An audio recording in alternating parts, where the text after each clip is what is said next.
성경 통독 192번째 날입니다. 오늘도 주님께서 주실 은혜를 소망하며 함께 진리와 생명의 말씀 앞으로 나아가겠습니다. 잠깐 기도하겠습니다. 주님, 오늘도 하루를 시작하기 전 주님 말씀 앞에 나왔습니다. 주님 말씀이 생명이요 진리임을 믿습니다. 주님 말씀으로 세임 얻게 하시고 주신 새 힘으로 오늘 하루를 이기게 하시고 주님께 영광 돌리는 하루 되게 하여 주시옵소서. 예수님의 이름으로 기도드리옵나이다. 아멘. 오늘 읽을 말씀은 이사야 56장에서 59장의 말씀인데 오늘은 56장만 읽고 나머지는 따로 읽어보시면 감사하겠습니다. 이사야 56장의 말씀을 읽겠습니다. 여호와께서 이와 같이 말씀하시기를 너희는 정의를 지키며 의를 행하라. 이는 나의 구원이 가까이 왔고 나의 공의가 나타날 것임이라. 안식일을 지켜 더럽히지 아니하며 그의 손을 금하여 모든 악을 행하지 아니하여야 하나니 이와 같이 굳게 잡는 사람은 복이 있느니라. 여호와께 연합한 이방인은 말하기를 여호와께서 나를 그의 백성 중에서 반드시 갈라 내시리라 하지 말며 고자도 말하기를 나는 마른 나무라 하지 말라. 여호와께서 이와 같이 말씀하시기를 나의 안식일을 지키며 내가 기뻐하는 일을 선택하며 나의 언약을 굳게 잡는 고자들에게는 내가 내 집에서 내 성 안에서 아들이나 딸보다 나은 기념물과 이름을 그들에게 주며 영원한 이름을 주어 끊어지지 아니하게 할 것이며 또 여호와와 연합하여 그를 섬기며 여호와의 이름을 사랑하며 그의 종이 되며 안식일을 지켜 더럽히지 아니하며 나의 언약을 굳게 지키는 이방인마다 내가 곧 그들을 나의 성산으로 인도하여 기도하는 내 집에서 그들을 기쁘게 할 것이며 그들의 번제와 희생을 나의 제단에서 기꺼이 받게 되리니 이는 내 집은 만민이 기도하는 집이라 일컬음이 될 것임이라. 이스라엘에 쫓겨난 자를 모으시는 주 여호와가 말하노라. 내가 이미 모은 백성 외에 또 모아 그에게 속하게 하리라 하셨느니라. 들의 모든 짐승들아 숲 가운데의 모든 짐승들아 와서 먹으라. 이스라엘의 파수꾼들은 맹인이요 다 무지하며 벙어리 개들이라. 짖지 못하며 다 꿈꾸는 자들이요 누워있는 자들이요 잠자기를 좋아하는 자들이니 이 개들은 탐욕이 심하여 족한 줄을 알지 못하는 자들이요 그들은 몰지각한 목자들이라. 다 제 길로 돌아가며 사람마다 자기 이익만 추구하며 오라 내가 포도주를 가져오리라. 우리가 독주를 잔뜩 마시자. 내일도 오늘같이 크게 넘치리라 하느니라. 아멘.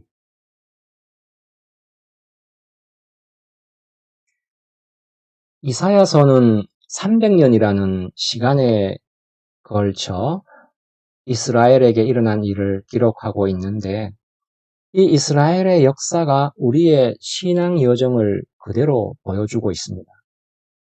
이사야서는 세 가지의 역사적 배경을 가지고 있는데 그걸 잠깐 보면 이사야 1장에서 히스기야가 나오는 39장까지는 뭐가 나오냐면은 하나님이 요구하는 삶을 살지 못해서 북왕국은 망하고 남왕국도 곧 망해서 성전이 파괴되고 백성들은 포로가 되어 바벨론으로 끌려가게 되는 장면이고 40장에서 55장까지는 바벨론에서 포로 생활을 하고 있는데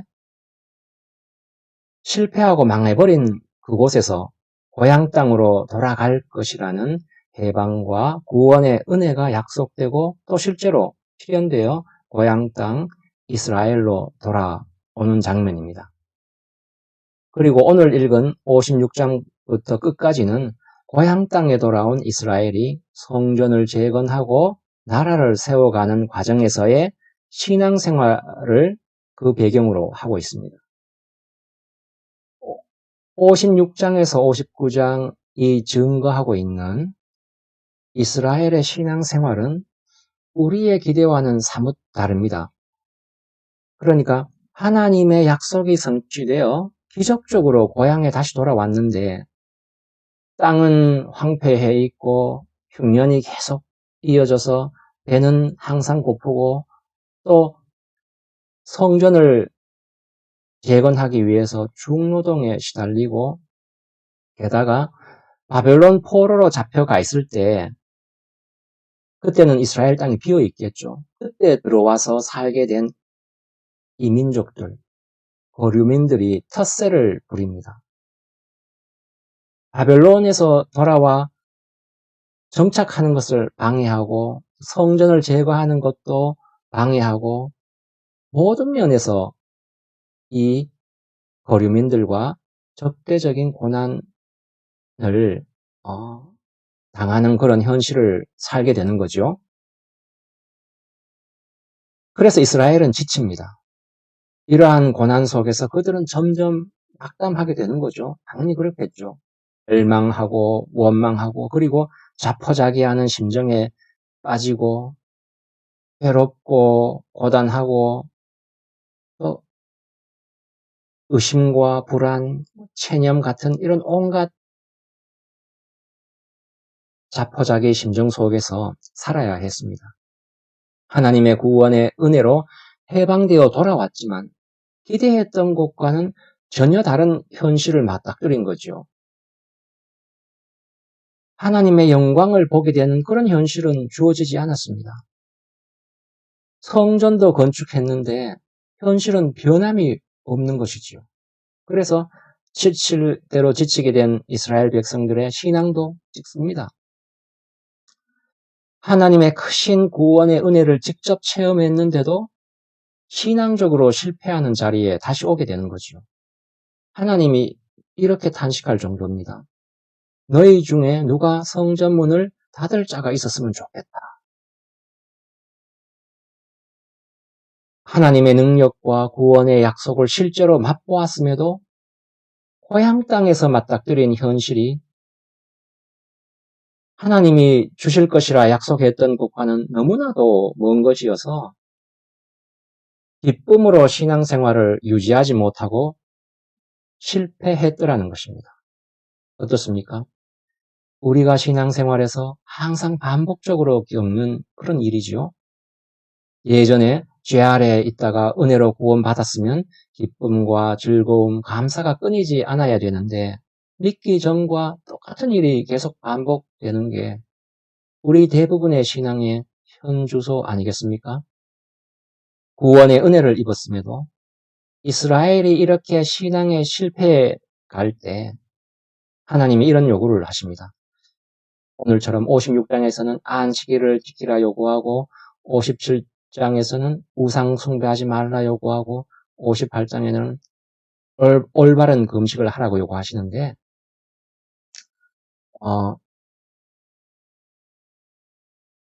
그러면서 이제 안식일의 진정한 뜻이 무엇인지 금식의 진정한 뜻이 무엇인지 알려주고 있는데 오늘은 안식일을 통해 하나님의 일하심의 신비함을 한번 나누어 보고자 합니다.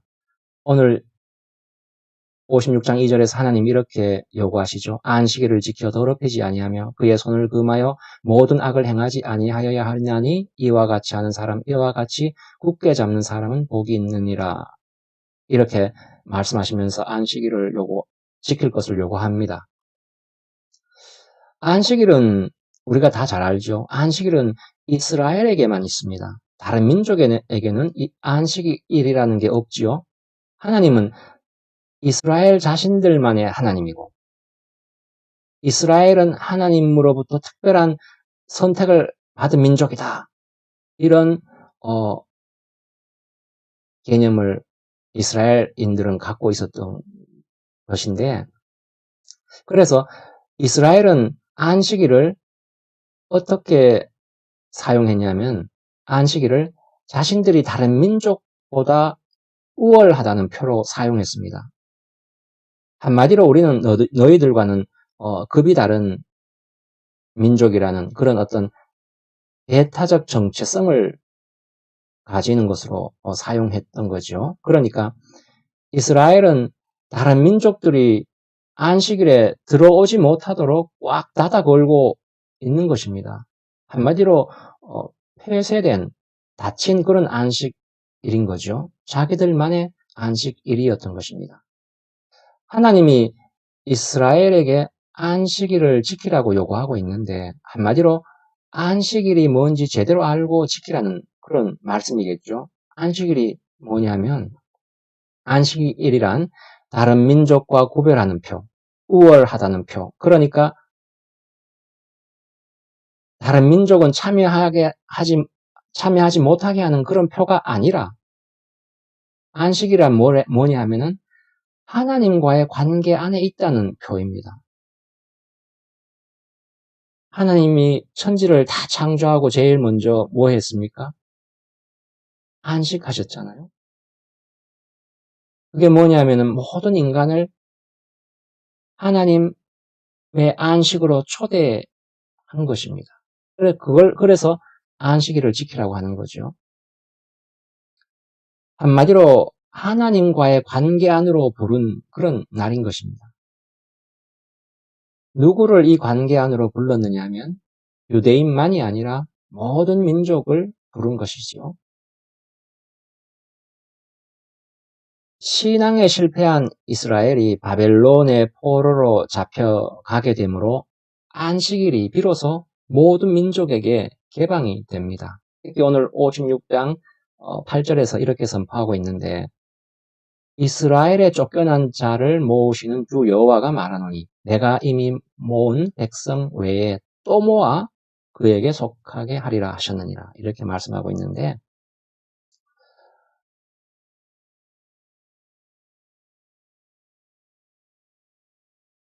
이미 모은 백성 외에 또 모은다는 건 이방인들을 모은다는 말이겠죠. 이방인에게도 안식일이 열려 있다는 말인데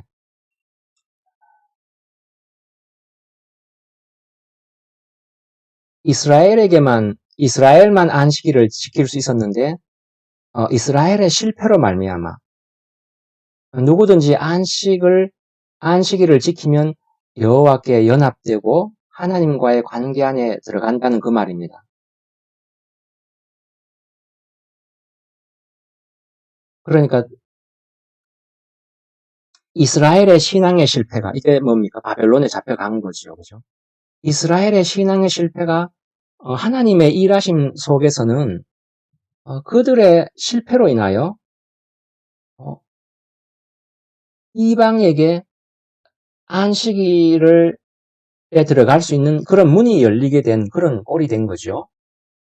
안식일을 지킬 수 있는 것. 그것은 이스라엘만의 특권이었는데 그러나 이제는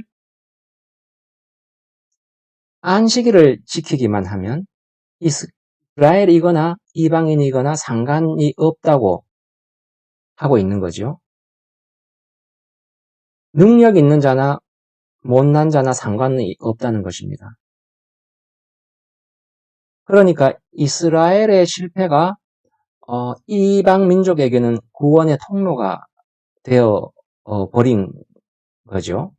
그래서 사도 바울이 로마서에서 유대인이 예수를 안 믿는 바람에 이방인이 예수를 믿게 되어 버렸다고 하는 그 말씀이 많이 들어보셨을 텐데 좀 더 깊이 들여다보면 하나님의 안식에 들어가는 구원은 원래 유대인을 위하여 있는 것이 아니라 유대인을 선민으로 택하여 모든 민족에게 구원을 주는 것이었습니다.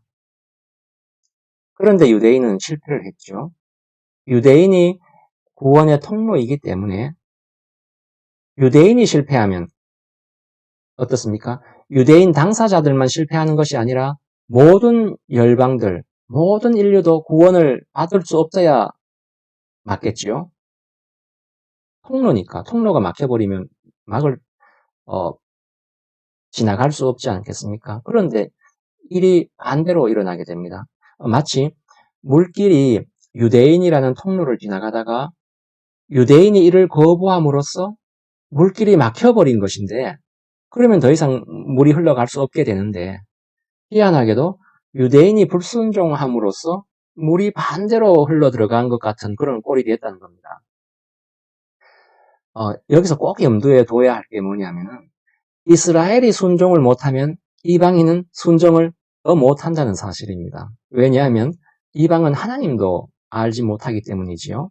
그래서 이스라엘이 불순종한다는 것은 다른 모든 민족은 더 불순종하다는 그런 말입니다.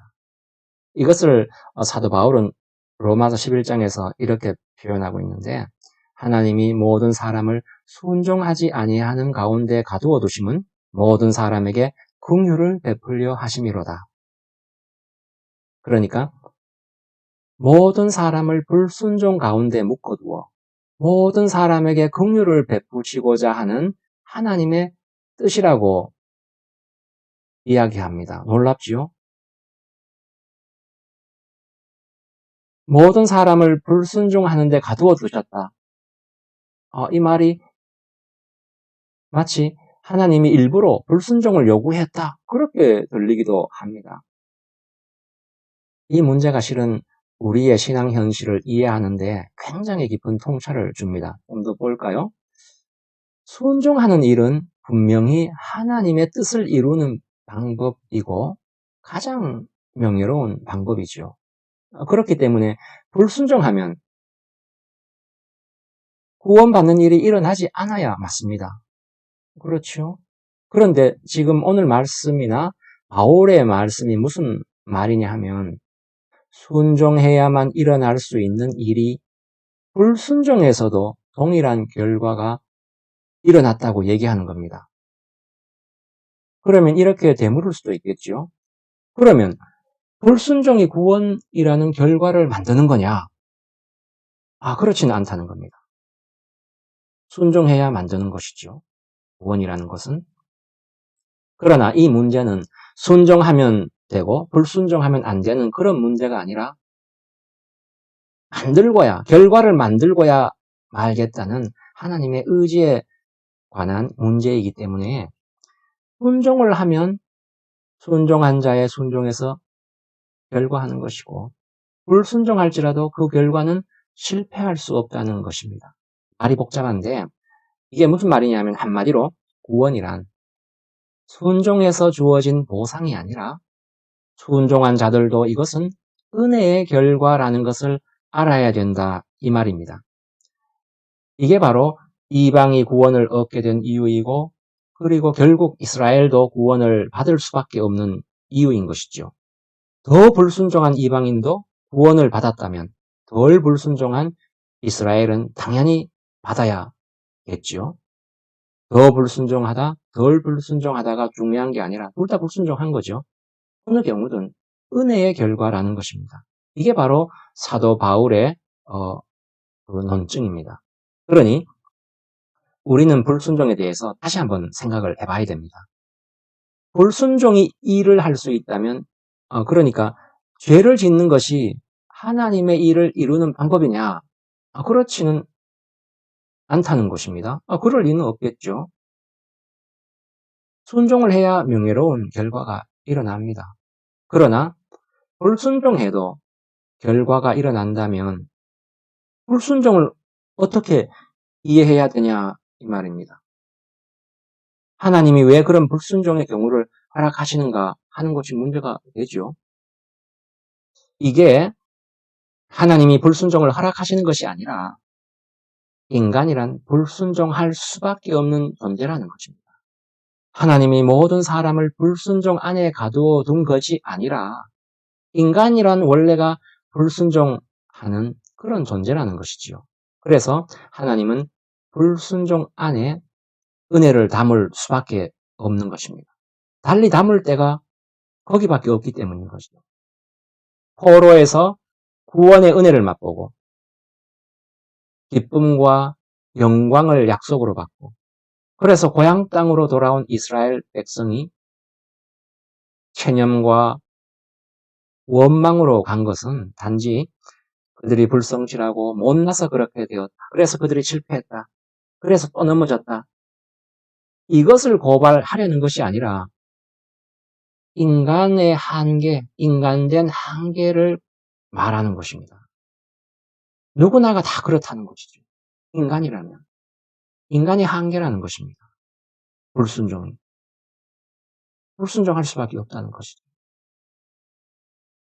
예수 믿는 사람 쳐놓고 순종하는 신앙생활을 원하지 않는 사람이 어디 있겠습니까? 순종하고 쉽습니다. 모두가 다. 그러나 순종하지 못하지요. 할 수가 없다는 것, 하려고 하면 더 안 되는 거 다 경험해 보셨을 겁니다. 우리는 하나님이 무엇을 원하는지 압니다. 정직하고 거룩하고 이웃을 사랑하고 흥업기를 원함을 알지요. 그러나 그렇게 하고자 할수록 안 된다는 것을 절감합니다. 소원은 있는데 되지는 않습니다. 원하지만 우리는 열매를 맺을 수가 없음을 체험하지요. 이게 바로 우리의 현실이죠. 현실 아니겠습니까? 그래서 하나님은 불순종과 은혜를 함께 묶어둘 수밖에 없는 것입니다. 우리의 한계 때문이죠. 우리가 우리 자신에게 두 손발 둘 다 드는 게 현실 아니겠습니까? 그러면 하나님이 불순종과 은혜를 어떻게 묶어두었을까요? 이런 식입니다. 우리는 어떤 존재냐 하면 깨어진 바가지에 물이 가득 담겨 있는 그런 존재입니다. 하나님이 그렇게 불순종과 은혜를 묶어두셨다는 거죠. 깨진 바가지 어떻습니까? 물이 다 새나가고 물을 하나도 담을 수가 없습니다. 깨져서 물을 담을 수 없는데 물이 가득 담겨 있는 게 그게 우리인 거죠. 그렇게 불순종과 은혜가 묶여 있습니다. 우리 자신뿐 아니라 우리의 현실이 깨어진 바가지이지만 거기에 물이 가득 담겨 있는 것이죠. 하나님의 은혜가 그런 식으로 우리에게 담겨 있는 것입니다. 이게 하나님의 일하심의 신비죠. 담긴 물은 똑같은데 바가지가 더 많이 깨어져 있으면 어떻습니까? 그게 더 신비롭습니다.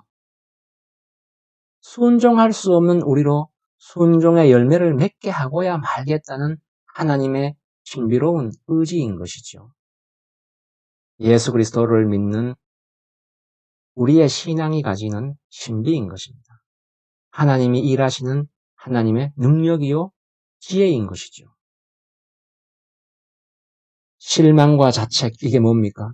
우리 신앙의 현 주소 아닙니까? 순종할 수 없는 우리의 현실이 순종의 열매를 맺을 수밖에 없도록 운명 지어진 게 이게 신자의 운명입니다. 이스라엘의 불순종이 만민을 구원하는 불가능한 결과를 가져왔듯이 말입니다. 자폭하고 싶은 우리의 신앙 현실에 하나님이 하나님의 영광을 담겠다는 것입니다. 이것이 바로 우리가 우리 마음에 들지 않는 현실을 살아내야 하는 이유이기도 합니다. 하나님이 지금 우리 보고 하시는 말씀이 깨진 바가지 보지 말고 거기에 담긴 물을 보라고 합니다. 깨진 바가지 땜질하려 들지 말고 거기 담긴 은혜의 물을 길어 올리라고 말씀하고 있습니다. 깨진 바가지 보며 지나간 일 자책하지 말고 만회하려 들지 말라고 합니다. 바가지가 얼마나 어떻게 깨졌든 거기에 담겨있는 물만 바라보라고 하십니다. 풍성한 은혜 내려주시겠다고 하십니다. 기도하시겠습니다. 하나님 은혜를 감사합니다. 우리가 순종하지 못함에도 우리로 순종의 열매를 맺게 해주시겠다 하시니 감사합니다.